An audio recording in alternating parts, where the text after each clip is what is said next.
And you know, killers respect killers, man. In the streets and in the belly of the beast, Wayne Perry is known as the Michael Jordan of the murder game. Of Wayne Silk Perry, DC's most feared triggerman. Wayne Perry was one of our most prolific killers in DC. Last year, 92 murders so far this year, and no sign it's going to get better. That's our story tonight. You got to put the murder game down. So that's how come I recruited Wayne, because I wasn't ready to put the murder game down all like that. So once I recruited Wayne, they already knew his rep. I need your help, Rick. I need you to help me sell these 14 keys. You got 14 bricks right there? Yeah.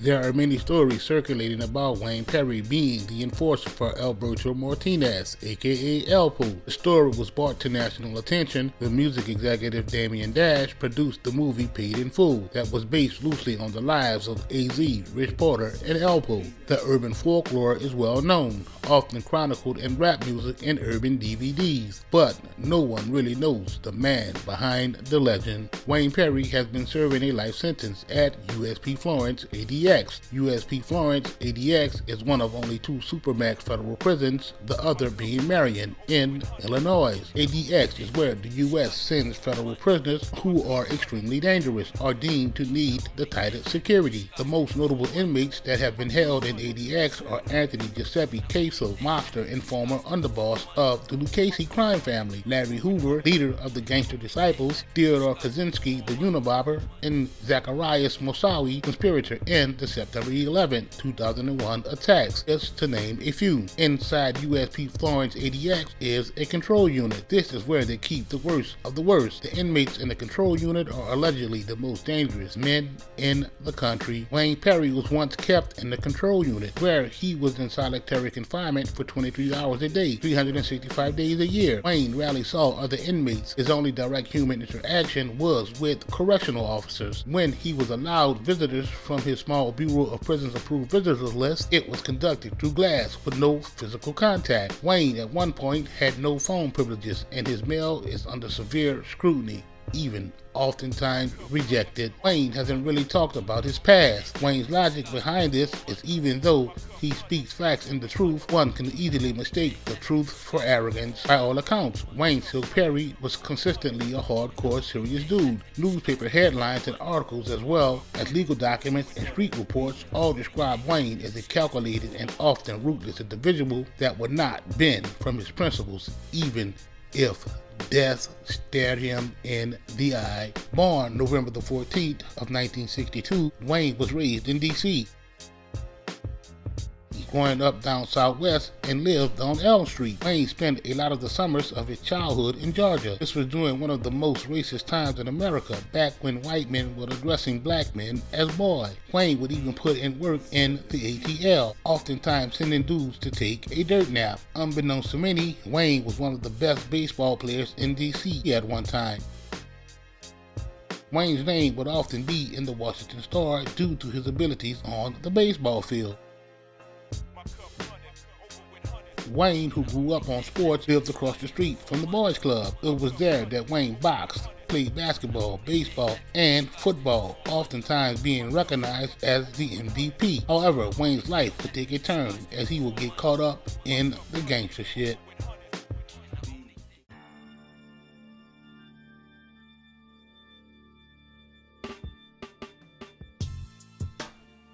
Wayne, who was real smooth in sports and with the girls as a kid, was given the nickname Silk at the age of 12 by his extended brother, Lop. Lop was Wayne's idol, the most thorough dude that he had ever knew. In his adolescent years, Wayne attended Wilson High School, where he would get locked up in 1979 for shooting the hall monitor, which he didn't do. The dude who did it and his crew blamed it on Wayne.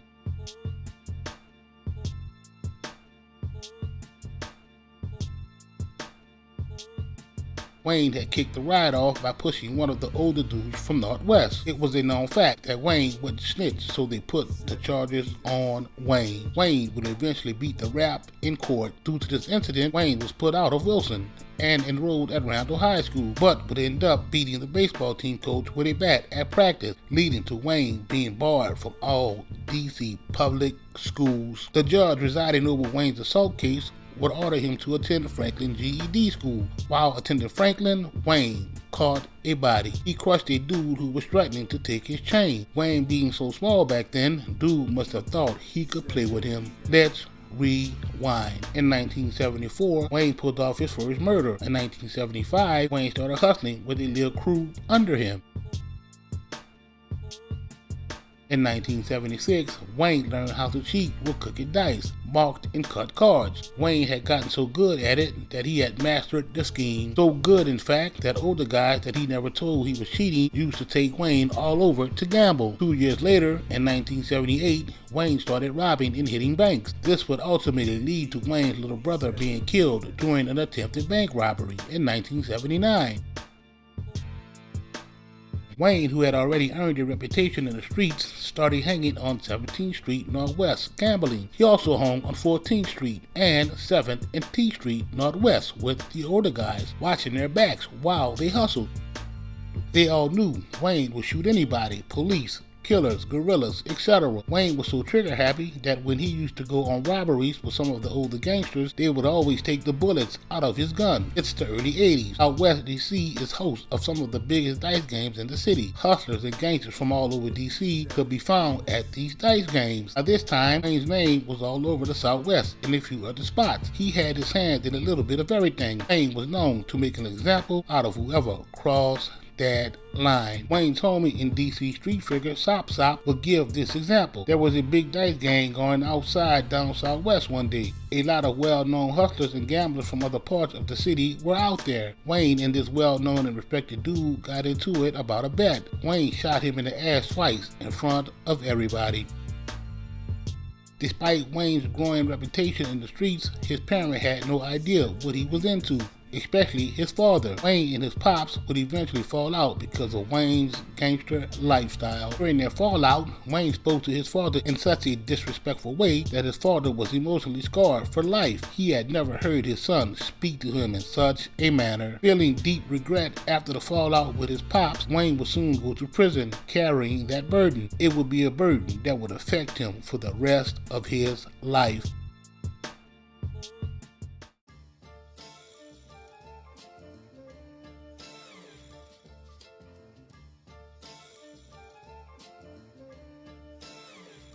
Wayne's gangster antics would continue. In 1984, he killed a dude in front of the police. Wayne claimed self-defense and was sent to Lawton Youth Center. Lawton's Youth Center was one of the most violent and aggressive prisons at the time. Convicts went to war with everything from hammers and butcher knives to lawnmower blades. Any weakness in a man was exploited to the utmost at the Youth Center. It was truly a place that would make or break a man, and it produced many hardened criminals and street figures that took the nation's capital by storm in the late 80s and early 90s. Wayne established himself as a man among men. When he went home in the late 80s, Wayne looked out for all the inmates he left behind and did what he had to survive as a man in the streets. When Wayne hit the streets in late 1987, his father was in critical condition, having 2 strokes. Not long after that, Wayne's pop would pass. It was then that Wayne would lose his mind. Drug trafficking, primarily that hard, began paralyzing neighborhoods throughout the inner city in the mid-80s, and by 1988, the District of Columbia was known as the murder capital of the world. And fast death as a way of life. I got one hitter shot in the leg. He's stable at this time. Living and dying on the street. What's it all about?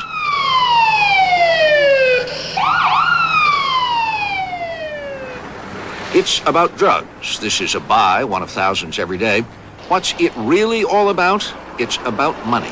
Gunplay was at an all-time high. At the same time, there was tons of money to be made for a man with a game plan and enough balls to put the plan into effect. Wayne had both, and in no time, he was right back in the middle of things. Murder, robbery, drug dealing, extortion. It is alleged that Wayne had his hand in it all. Wayne was a master philosopher when it came to that street shit. Unbeknownst to many, when Wayne met El Po in 1989, he was out to kill El Po over a lie a broad told to one of Wayne's homies. The lie the broad told was that El Po put a bag on Wayne's head. Wayne had dude scared to death. It has been said that when Wayne started taking money for murder, nobody was safe. The price was right, he had no problem killing anyone who wasn't in his circle. Wayne was known to wait on his victims for as long as it took. There are stories of Wayne sleeping in the yards of dudes that had the bag on their heads. At times, it was said that Wayne wouldn't even wear a mask, knowing that without one, he would have witness shook to talk. Wayne would eventually end up in jail on a murder charge, and no one was trying to bail him out. The streets of DC were relieved that Wayne was locked up. They all felt like they could move around freely without worrying about Wayne killing or extorting them. A young DC dude by the name Pop stepped to El Po and told him that his man was in jail and needed a $10,000 bail. El Po saw this as an opportunity to get the most dangerous dude in DC on his team and earned him a pass to move work on the streets of DC. El Po invested the 10 racks for Wayne's bail, something that Wayne would repay to El Po over and over again by saving his life and protecting him. The fear that Wayne put in the hearts of some people was like no other. Even other so-called killers tried to avoid beefing with Wayne.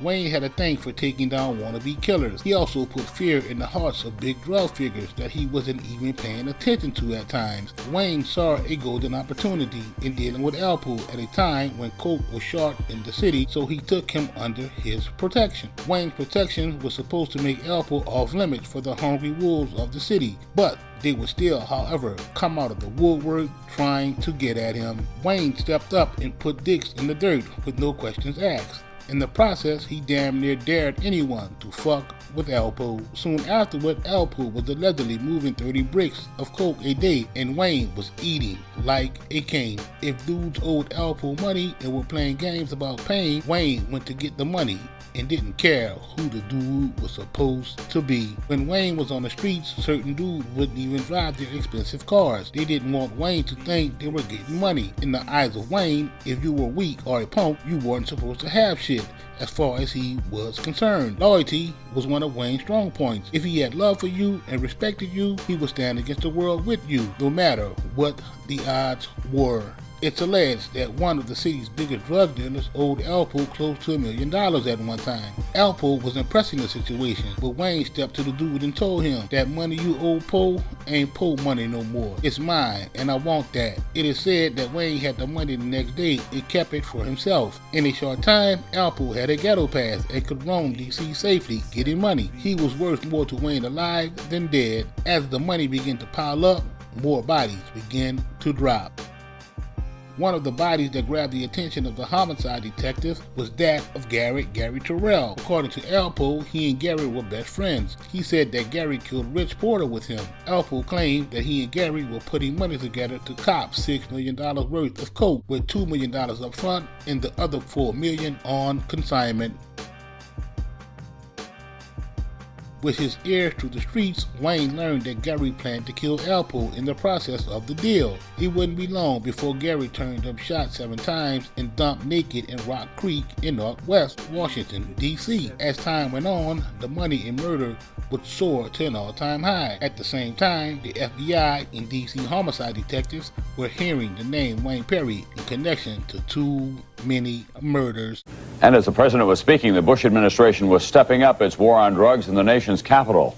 As NBC's Brian Ross reports tonight, federal agents were moving to put crack houses out of business. The heat was on, and law enforcement went after Wayne Perry. However, Wayne allegedly put an end to investigations and court cases by killing any and all witnesses. It was alleged that Wayne Perry caught one female that was about to testify against him and ended up stabbing her in the face and head before shooting her 5 times and dumping her body on Interstate 295. By 1992, Wayne Perry was in jail in Prince George County, Maryland, where he was being held on a number of charges, but nothing that would lay him down for a long time. As Wayne appeared in court in December of 1992 to plead guilty to one count of selling a counterfeit substance to an undercover, he was arrested by Safe Streets Task Force and charged with first-degree murder in the October 23, 1991 slaying of Gary Terrell in the furtherance of a continuing criminal enterprise. The beginning of the end was at hand, but Wayne remained firm and kept his mouth closed, even though he was facing a life sentence if convicted for the murder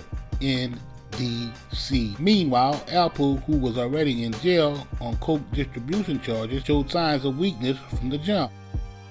The Washington Post reported that as Alpo appeared in court after his November 1991 arrest, he sniffed loudly as tears welled up in his eyes. Alpo soon began to cooperate with the federal government, who really wanted Wayne Perry bad.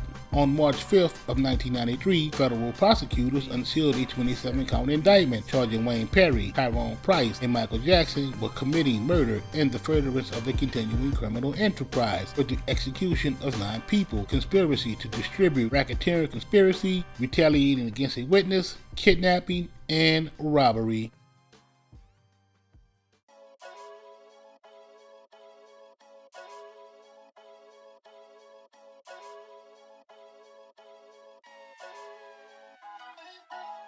The indictment was based on the cooperation of Alpo, who had already pleaded guilty to ordering multiple murders. According to the indictment, Perry, Price, and Jackson were paid by Alpo for killings in drugs or money. The drug operation allegedly shipped more than 500 kilograms into D.C. between 1989 and 1991. Wayne was allegedly responsible for 8 of the 9 murders. He was also identified by law enforcement as the premier shooter and hitman for the so-called drug gang headed by Alberto Martinez, aka Alpo.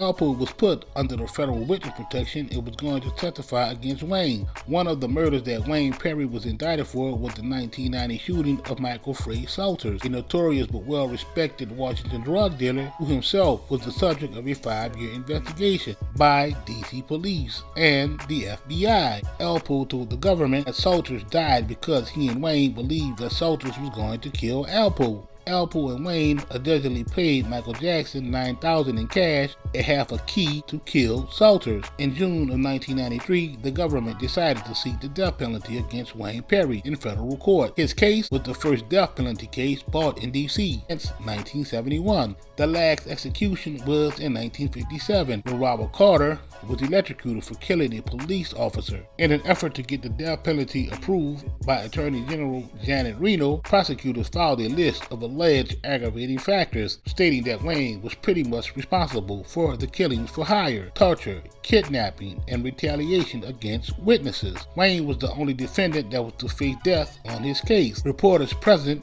in court when Wayne learned that he would face death said that he smiled despite having heard the grim news. After a number of ups and downs, betrayals, and double crossings, Wayne Perry pleaded guilty in U.S. District Court to 5 counts of murder in furtherance of a continual enterprise for the killing of Domencio Benson, who was shot as he shook Alpo's hand because he allegedly slapped Alpo's wife in a previous altercation with her. Evelyn Carter, who was allegedly cooperating with police, she was shot in the head at close range, leaving Constitution Hall. Yolanda Burley, Alvetta Hawkins, and Gary Terrell.